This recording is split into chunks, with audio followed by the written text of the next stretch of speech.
Well, good morning. It is such a pleasure for me to get to be here today. I got to visit with you guys for the first time last year, and it was a great visit. I loved it so much that when I was invited to come back again, I jumped at the chance. Really enjoyed visiting with the brethren here. It's a great congregation with a great reputation. I hear other people that aren't part of you telling me that this is a great congregation. So that's good to know that you have a positive reputation in the brotherhood.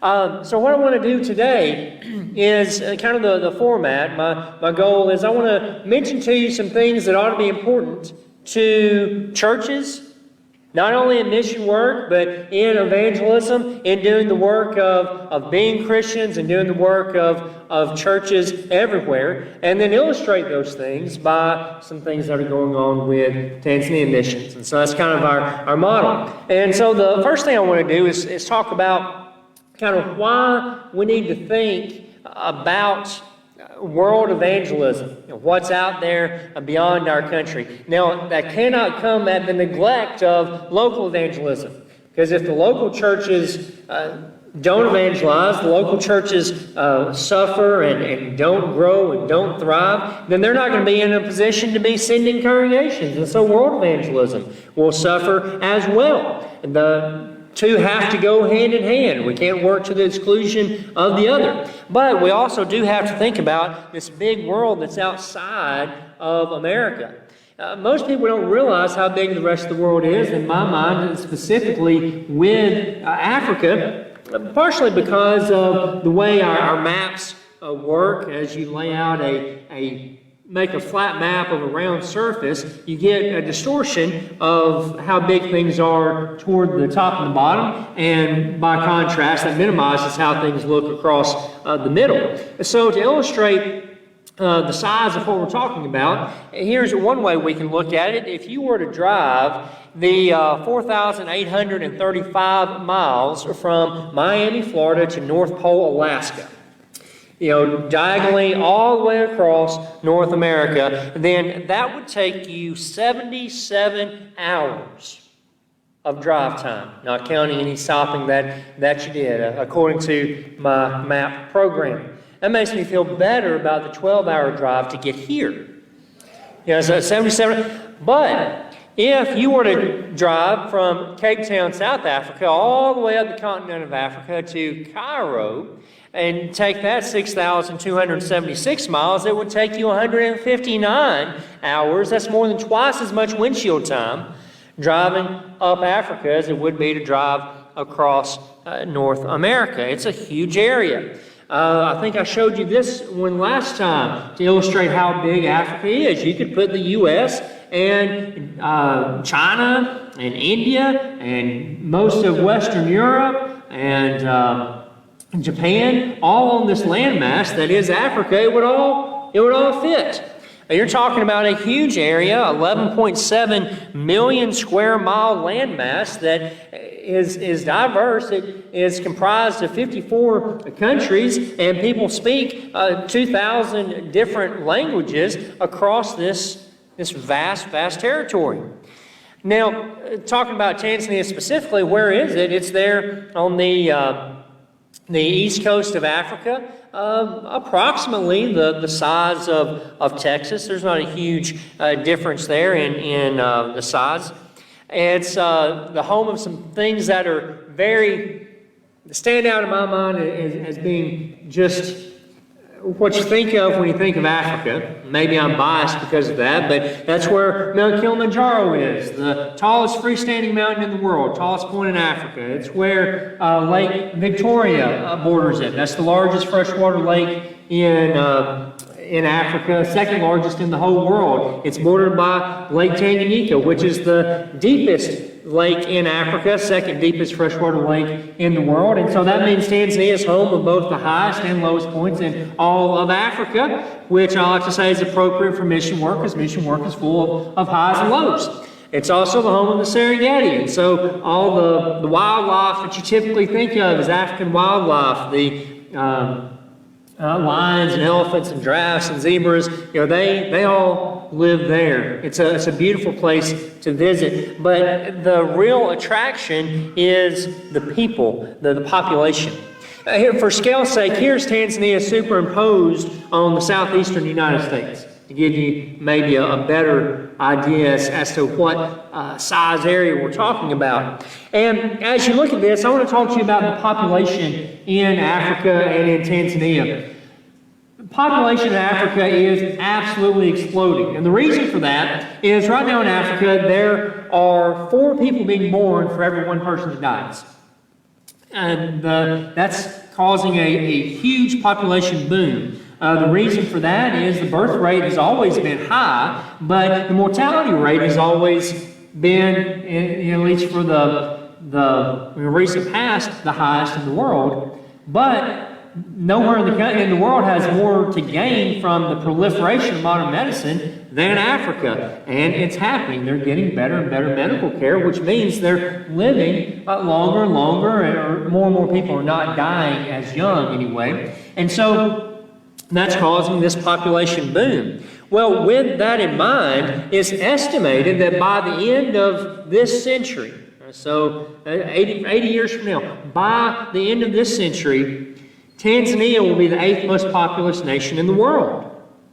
And its largest city, Dar es Salaam, is expected to grow to be, population-wise, the 3rd largest city in the entire world. All right, so that means we have an opportunity to get ahead of this curve right now. The stronger foothold we can get now, the better, the better that portends for the future, as that population grows and the church grows along with it. Now, what we do, there's a big difference between town and country in Tanzania. And honestly, I find the country more pleasant. I'd rather spend my time out in the villages. I just enjoy that environment. But the huge population centers, you're going to get to encounter a lot more people. And so we kind of follow the Pauline model of trying to go to population centers, work there where you're going to encounter the most people possible, and let that flow outward as people go back to visit their villages, and they take the church back and establish it in those villages. And that's kind of the model that we have tried to follow, and it's been very effective. The people there, of course, are the real attraction. It's roughly half would call themselves Christians and half would be Muslims. And what we want to know is how we're helping those people, how the church should be helping them, how the church should be helping people everywhere. And there are 4 aspects that I want to talk about today. You saw those things introduced in our video last week. And the first is preacher training. This is a huge focus because it's absolutely essential for the church to be self-propagating in any type of area. You've got to have a way for local people to be trained to propagate the church, to be evangelists, to be church leaders. And that's a huge thing, and it's a biblical pattern. As Paul told Timothy in 2 Timothy chapter 2, verse 2, the things that you've heard from me among many witnesses, commit these to faithful men who will be able to teach others also. And so enter the Andrew Connolly School of Preaching.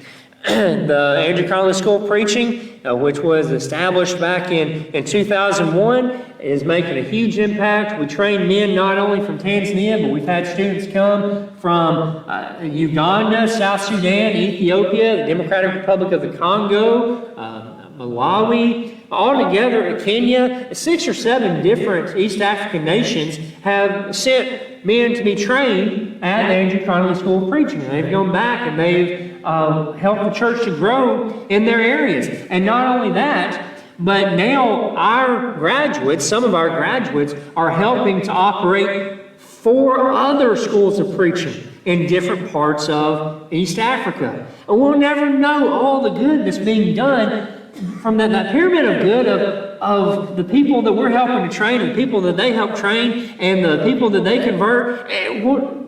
That's one of the things I'm looking forward to about getting to heaven, is to ask God to give me a good picture of what all happened from this effort.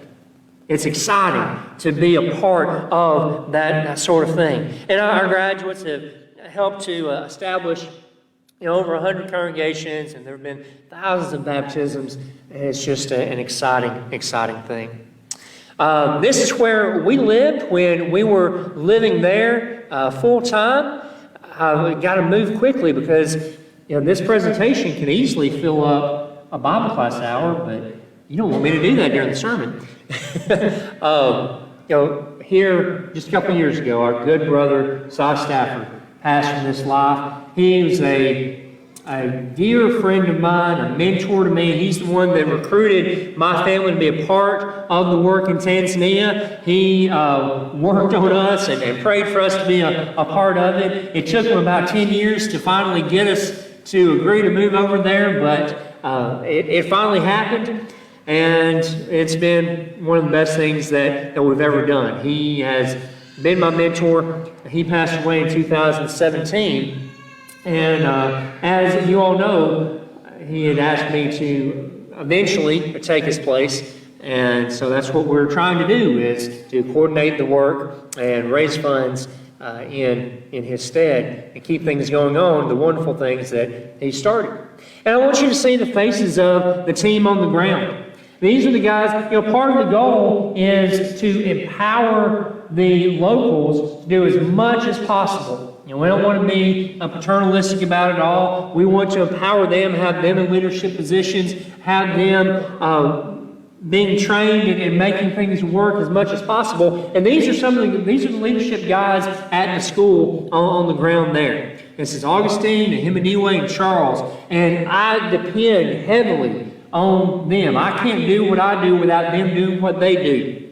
And in turn, they depend on me. They wouldn't have the funds to do, they wouldn't be able to do what they do without me and you and us having that link together. And I want you to see those faces. I'm here representing them and others that are your brothers that are working on your behalf there. The second area of the work is in personal evangelism. As we've read the Great Commission a few moments ago, this is what it's all about. Our goal is to increase the population of heaven. Our goal is to let others know the gospel. Always sign off on my email reports until all have heard. Learned that from Si. He did that. Until all have heard. That's our goal, is to make it where every person on earth has heard the gospel. What they do with it after that is up to them. But we want them to have had the chance to hear that gospel taught to them. Last year, churches in our area reported 216, more than that, baptisms. 167 erring souls were restored, and 3 whole congregations of the Lord were restored to faithfully worshiping God in the proper ways. Now, what I want to do is illustrate how evangelism works in the mission field. In this mission field, in a way that I think works really well in a lot of places, by telling you the story of how the church spread in the Lakes region of western Tanzania.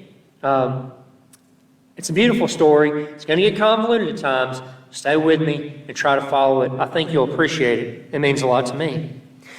The first Christian in this area was a man named Pascal. I don't have a picture of Pascal. But he came to this area of Imlamagigo, and he was an immature Christian. He was not a trained evangelist. His doctrine was not perfect. But he had some tracts, and he passed out these tracts to the families in this area. This man in the vest there in the middle is named Bahati. Bahati and his family received those tracts, so they read them and they believed them. And the church at Imlamagigo began worshiping right under that fig tree behind Bahati. That's where the church began, just responding to these tracts that had been distributed.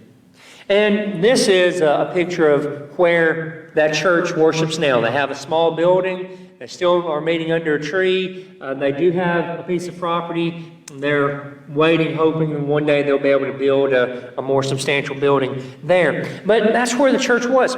And then in October of that same year, All right, so our story starts in June. In October of the same year, Cy Stafford sends a team from Arusha. And that team includes a missionary by the name of John Hall. It includes an experienced African evangelist by the name of Francis Wacheza. It includes some students from the school, including a man named Yusuf Ndaki. And they go and they conduct a campaign for this baby, brand new congregation. As a result of that campaign, there are 11 conversions from the nearby city of Ushirombo. All right, so now we have some Christians in another city nearby in Ushirombo. So during Christmas break, just remember that was October, we're going to fast forward to December. In Christmas break, Yusuf goes back Yusuf was our student at the time, and he goes back to help Pasco in evangelism in and around Ushirombo, with the result that 16 more people were converted. And after graduation in April, Yusuf moves to work full-time with the church in that area and help to teach Pascal more fully. Now this is Yusuf, and this is the church building of the Ushirombo congregation now. All right. So this is as Yusuf now. This was a few years ago. So he's no longer a student. He's a full-time preacher in that area. And here's my daughter with the children of that congregation earlier this year, just so you can see some of the faces that are learning about Jesus because this happened. All right. So then, during that Christmas break campaign, a man from a nearby village of Lulambella was converted. That following May, Yusuf found him and helped him start a congregation in his home. That's this man, Amos. And this is the church building that's being built at Lulambella to serve that congregation. All right, so now we have 3 different villages that have been impacted by this. At that same Christmas break campaign, there was a family from Casabigio, a 4th village, that was converted, and Yusuf also helped them to start a congregation in their home, beginning with 6 people. Here's their building today, and you can see the children looking in the windows, longing to be a part of what's going on inside and to see it that much better. And so then in August of that year, Pascal passed away suddenly, just over a year after sharing those tracts with one family and watching 4 congregations and dozens of Christians sprout up in that area.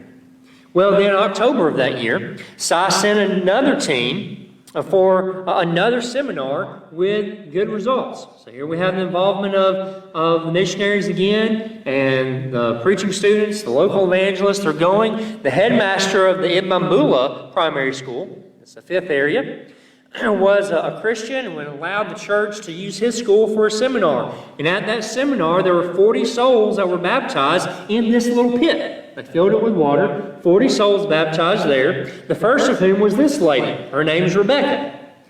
That church grew in that little schoolhouse to up to 200 members. While meeting there before the government cracked down and said, you can't meet in the schoolhouse any longer, that's government property. So they met in this mud building for 6 years before it became too weather damaged to be safe to use anymore. Then the church, now their numbers dwindling because of a lack of facilities to meet, began to meet in the home of this family, just in their backyard. And they had dwindled down to 60 members at that point because of their lack of facilities to use. And then, this was a picture earlier this year. The building is finished now. Thanks to the help of some American supporters, a building was built for that congregation there in the area. And so that church has what they need to be able to grow again. There I am with Bahati and Yusuf and Philip Duncan, another missionary who was there at the time. And we can go on, and I could tell you about congregations at Mtinga, at Bunanda, Lunzawe, and Iyovu that all spun off from this one point. But I think we've done enough for you to see how these things weave together. How just from locals doing what they can do, subsidized with help from the kingdom and other parts of the world, subsidized from help from people like you, and with some support from missionaries, and with equipment like tracts that we can help provide. All these things working together, making the church grow. And every part doing their part lets the church grow and proliferate. And I think it's a beautiful story of how the kingdom works together to fulfill its needs, to provide for itself, and for that body to grow. I hope you appreciate that story as much as I do. I think it illustrates things well. All right, so if you do get to go visit, you'll enjoy Bible studies. I understand that there's been some talk of a group maybe coming next year or some point in time. I would love for you to come and visit with us, but only come if you're willing for your life to be changed, because you'll never be the same again.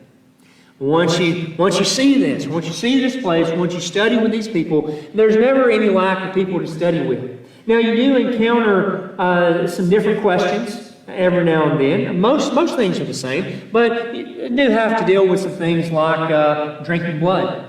Can a Christian drink blood? The Messiah, part of a staple of their diet is what I call Messiah protein shake. It's blood and milk, and they mix it together. What if I am going to be baptized and I'm eaten by a crocodile? I got asked that question before. You have to deal with things. Does that come up in Bible studies here very often for you? Don't ask that. You have to deal with polygamy. You have to deal with just various things like that. You have to deal a lot with domestic violence. It's socially acceptable to beat your wife there as a form of discipline. You have to educate Christian men that you can't do that. That's not okay. Was dealing with some Christian men on that very issue, and they said to me, yes, but what if she burns supper? And I said, well, in that case, yeah, obviously you can't do that. Anyway, there's some different things you deal with, but most of the questions you deal with are the same. People are people, and doctrine's doctrine. They've been exposed to a lot of the things that you would expect. A third thing that's a part of the work and that Christians ought to be worried about is benevolence. One of the ways that Jesus describes that we'll be judged is by how our faith motivated us to seek to minister to others in their times of suffering and their times of need. In ways that our faith drove us to look for those times to help. And so we want to do that. 68% of Tanzanians live on less than $1.25 per day, and as a result of that, a third of the nation is malnourished. That was something that their economy was hit hard with COVID restrictions. We have dealt with in this country people that are struggled with their businesses being shut down and the impact of that. Well, the same thing is true in Tanzania. They had shutdowns and it caused economic hardships. With the help of some folks here in America, we were able to send some funds and purchase rice and beans to help 600 Christians to be able to eat during this time of economic hardship. And so there are those sorts of opportunities. And there's a picture of that those bags of rice being distributed there at the school. It breaks my heart to see the way these people live so often. This lady, she's making gravel by hand. It's her job. This is the most popular children's toy we see over there, a bucket lid nailed to a stick. It just rolls along the ground. Sometimes groups that are doing campaigns, this is the Hoover group from a few years ago. They bought mosquito nets, 1,000 mosquito nets, and distributed those to every Christian family in that area, and then had some to be able to give to others that they were evangelizing as well. And so that we can go on about other benevolence opportunities, but that gives you a sampling to know that there are opportunities to help there. And we know we can't solve the problem of poverty, but we can make a difference in the lives of some people. And so we want to do that within our power. And then the fourth area is in edifying the local church. As we read that Great Commission, we're supposed to go into all the world and make disciples. of all nations, right? Baptizing them is a part of that, but also teaching them to observe all that I command you was a part of that as well. It doesn't stop with baptism. We want that local church to continue to grow and develop and be nourished and strengthened and reach maturity, reach the ability to propagate itself so the church can continue to grow and thrive. And so a lot of what we do also is involved with that. And as a part of that, we have a new support structure that we're putting in place with a lot of the churches that are getting outside support. We're excited to see how this is going to work out. This is kind of our pilot year that we're putting it in place now. But rather than having support go directly to the evangelist, what we're doing is we're having support be deposited into the local church's bank account. And then that local church is to take that money and support their evangelists with it. So immediately from the front end, we establish a direction that the evangelist is accountable to his congregation. The congregation is supposed to support their evangelist. Right now they're getting help doing it, but nonetheless the congregation is to support their evangelist. And so we're establishing that. And then with the model that each year for 10 years, that support will be reduced by 10%. So it slowly shifts the burden of support over onto the local church, giving them time and motivation to grow and replace that so that they can become financially independent. And then with that money saved, what we're trying to do then is to start new church plant grants with the same deal. So, the support doesn't just disappear. We take 10% from 10 different congregations, and that creates 100% that we can start another congregation with the same deal. So it creates a rolling system. So we're excited to see how that plays out and involve other congregations in that. We have these Bible schools, the Kilimanjaro Bible School, the Arusha Bible School, that is different from the school of preaching. These are kind of a night school format, and they're for anybody.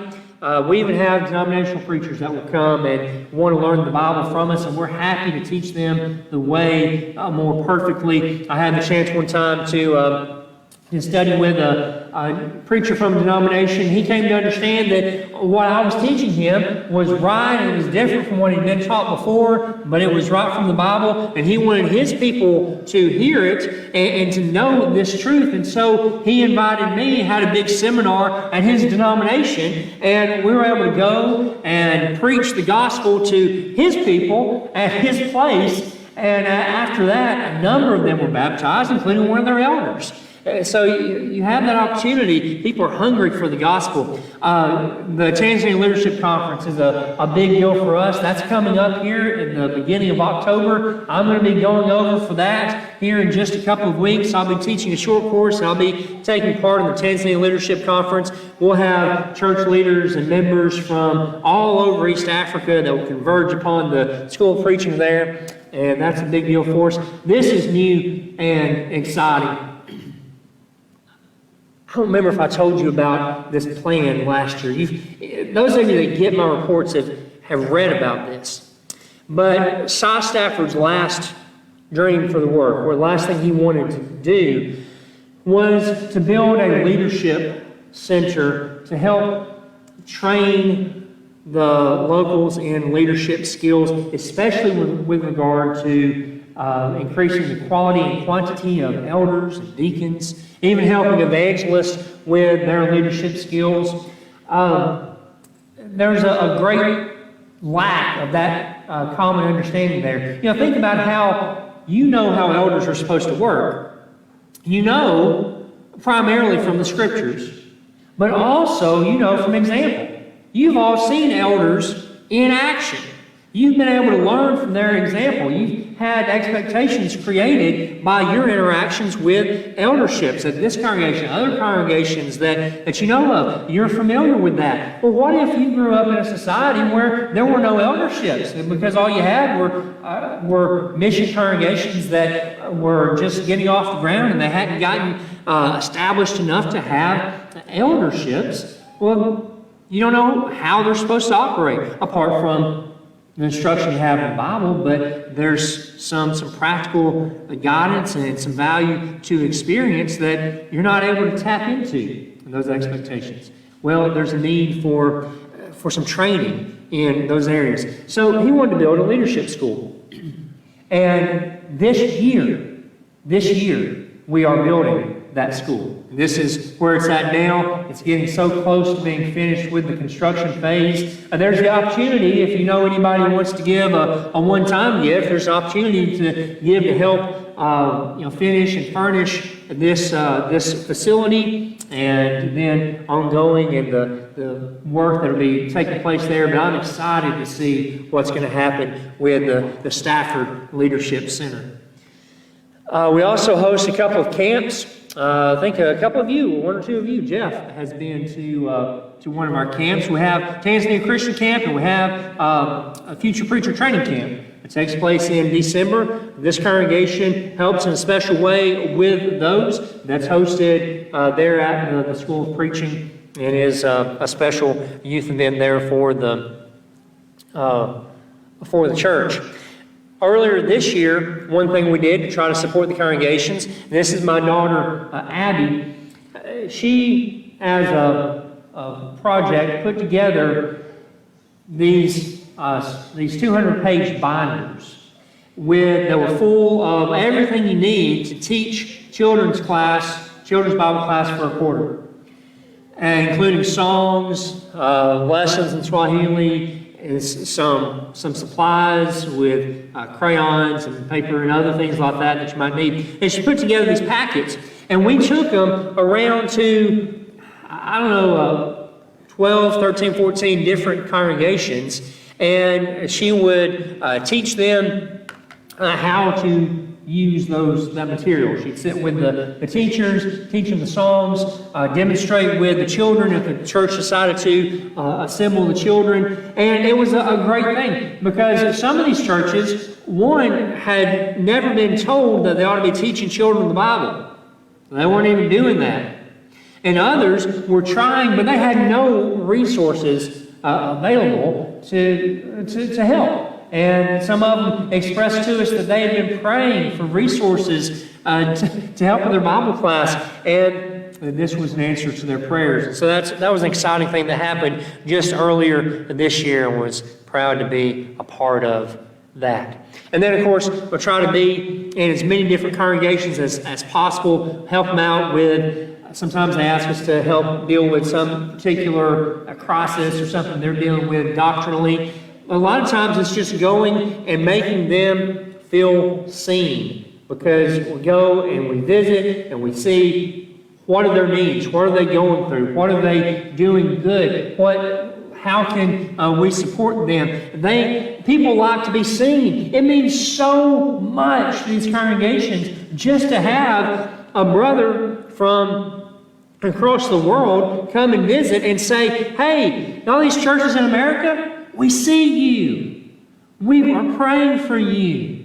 We are part of what you're doing. That connection is so very vital. Here's Tiffany, my lovely wife, doing a how to teach children seminar for the preachers' wives in the Arusha area. All right, so what is the mission in Tanzania, as well as what is the church supposed to be concerned about wherever they are? One is edification. We're supposed to be building up the body of Christ, equipping it in every way that we can. We're supposed to be helping others that are in need. We're supposed to be evangelizing, sharing the gospel of Christ, and we're supposed to be training other people how to do that as well, teaching to teach. And that's the mission in a nutshell. And so one of the things I love about Tanzania Missions is kind of the bang for the buck. You're involved in so many different aspects of the Lord's work. And I'm proud to have the opportunity to be a small part of that. Now, needs and opportunities. I'm not going to throw on the full appeal, because you guys are already faithful supporters, generous supporters, and have been for some time. I want to express my thanks for that. I do want to ask you to continue to provide our number one need, and that is prayer. Somebody says, I believe in mission work, I appreciate it, but I'm on a tight budget. I'm on a fixed income. I just can't support financially. Yes, but you can pray, right? It doesn't take any money to pray. You don't even have to be healthy to pray. You can lay in your sick bed and you can pray for the Lord's kingdom. Pray for us. Pray for other mission works that you support and that you're aware of. But let the Lord's kingdom and kingdom matters be a part of your prayer life. I like to bring this what I call my high-tech sign-up device. Right? I have a special stylus that will allow you to input information into this device.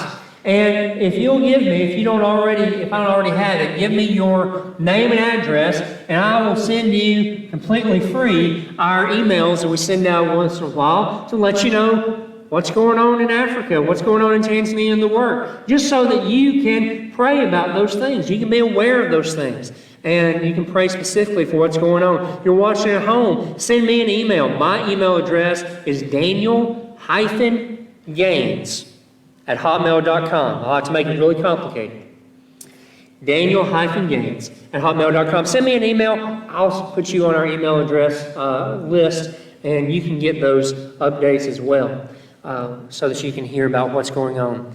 Of course, we do need financial contributions, as you all do on a regular basis, as well as you a lot of times make a one-time donation toward the end of the year, and we appreciate that very much. Another way that you can help is with referrals. Maybe you have a friend, a family member that's in a leadership position at another congregation. You can reach out to them and say, we support this great work in Tanzania, and they need some more help. I wonder if your congregation might be willing to listen and hear about it. I think you'd be encouraged, and it would be worth looking into if you would be willing to listen to it. And tell them about us, and then connect me with them, and maybe I can go and talk to them as well. I'll do everything in my power to make it happen, but that's so much more helpful, more effective than just a cold call. It means so much more when a person connects and vouches for you and says, hey, would you listen to this that we believe in? I like this image of what's going on in mission work. It's all connected. Not everybody can go to foreign fields themselves, but everybody can be a part of foreign missions, world evangelism. It's all part of that chain that God describes himself in Romans chapter 10, verses 14 and 15, when he says, how then shall they call on him in whom they have not believed? And how shall they believe in him of whom they have not heard? And how shall they hear without a preacher? And how shall they preach unless they are sent? By offering your prayers and your financial support to be a part of the mission work, and you allow us to be a link, to be a part of that, and we're able to reach out to the lost of the world. It's all part of that chain, and every part is vital. If one person lets go, one link of that chain breaks, the whole chain falls apart. So when you read about what's going on, when you see what's happening on the field, when you see these baptisms, when you see the way the church is growing and those things, know that you are part of that. I thank you for that. And that is something that is vital and important that you are doing. We're all part of that worldwide body of Christ. We're all connected. There's no such thing as American church, an African church, or Asian church, or Antarctican church. There's no such thing as that, right? It's the church. One body of Christ. The blood of Christ bought it all and cleanses it all. Have you taken advantage of that blood of Christ? If you're here this morning and you haven't yet been washed by that blood, then I want to encourage you to come and be baptized, to have those sins washed away by the blood of Christ. You've already done that, but since then you haven't maintained the commitment that you made when you were baptized. Then reaffirm your commitment. Come back, rededicate yourself to serving Christ the way that he needs to be served, the way that you need to serve him. If you'd like to respond to the invitation this morning, the procedure here is still coming forward, then come forward now and let your need be known while together we stand and sing.